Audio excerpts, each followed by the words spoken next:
cuando no te veían y no decías gracias cuando recibías algo.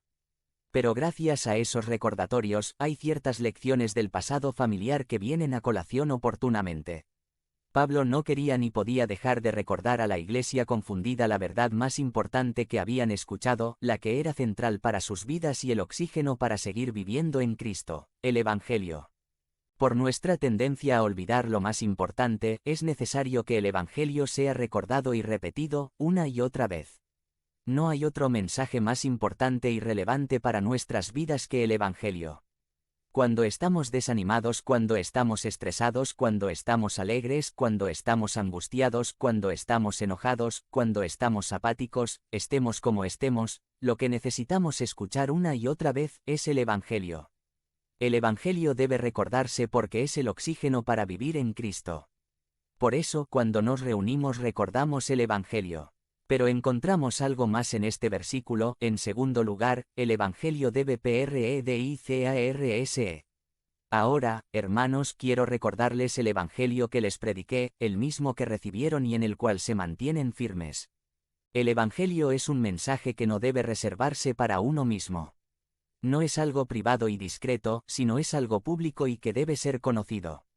Evangelio quiere decir buenas noticias y cuando tienes una buena noticia no se puede quedar con nosotros, sino hay que compartirla.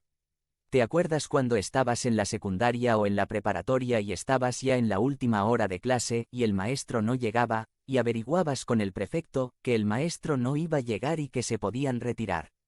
¿Te acuerdas que era lo primero que querías hacer? Era ir con todo tu grupo y gritar, no viene el maestro, nos podemos ir, con una gran alegría. Imagínate si esas te parecían buenas noticias, cuanto más el Evangelio, que son noticias que no tienen igual ni comparación, deben movernos a compartirlas con todos los que puedan escuchar. El Evangelio debe predicarse por todos los medios posibles, en todos los contextos posibles, a todas las personas posibles. Es un mensaje que no se puede callar. Este es el llamado de la Iglesia, debemos predicar el Evangelio. No importa si estamos en pandemia o no, no importa si hay limitaciones, si hay obstáculos, si hay peligros, estas buenas noticias deben llegar más allá de nosotros. El Evangelio debe predicarse porque es el oxígeno para vivir en Cristo. Por eso, cuando nos reunimos predicamos el Evangelio. Pero encontramos algo más en este versículo. En tercer lugar, el Evangelio debe recibirse. Ahora, hermanos, quiero recordarles el Evangelio que les prediqué, el mismo que recibieron y en el cual se mantienen firmes. El Evangelio no solo se escucha, sino demanda una respuesta por parte del que lo escucha. El Evangelio se recibe o se rechaza, se cree o se descarta. Por eso la fe está tan ligada al Evangelio. El llamado del Evangelio es arrepiéntanse y crean el Evangelio, las buenas noticias. Si quieres experimentar las bendiciones y riquezas del Evangelio tienes que recibirlo, tienes que creerlo. No sirve de mucho escucharlo, hablar de él, e incluso enseñarlo, si en verdad no lo crees. La fe es el brazo que se extiende para recibir los dones, gracia y gloria del Evangelio. Hace algunos años la atención de todo el mundo estaba en el rescate de los 33 mineros chilenos que permanecieron atrapados 70 días a 700 metros de profundidad en la mina San José. Uno no puede siquiera imaginar lo que debe haber sido el estar en esta situación por tantos días.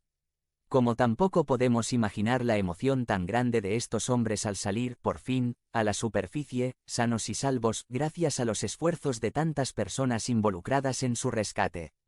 Solo había un medio para salir de esa mina para ellos. O tomaban ese túnel que habían excavado los rescatistas o quedaban sepultados para siempre allá. Sería absurdo pensar que algún minero hubiera dicho, yo no voy a entrar a ese túnel, yo creo que tengo que encontrar mi propia salida de este lugar. Yo tengo que llegar a la superficie por mí mismo. Esto sería totalmente absurdo. Sin embargo, así de absurdo es rechazar o no recibir el Evangelio. El Evangelio nos habla de la única manera en la que podemos salir del túnel fatal del pecado y la condenación. Hay una sola salida y esta es anunciada en el Evangelio. Aquellos que no reciben el Evangelio están rechazando para siempre la única posibilidad que tienen de salvación. Así de vital es el Evangelio que debe recibirse por medio de la fe.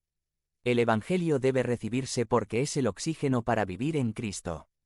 Por eso, cuando nos reunimos hablamos, creemos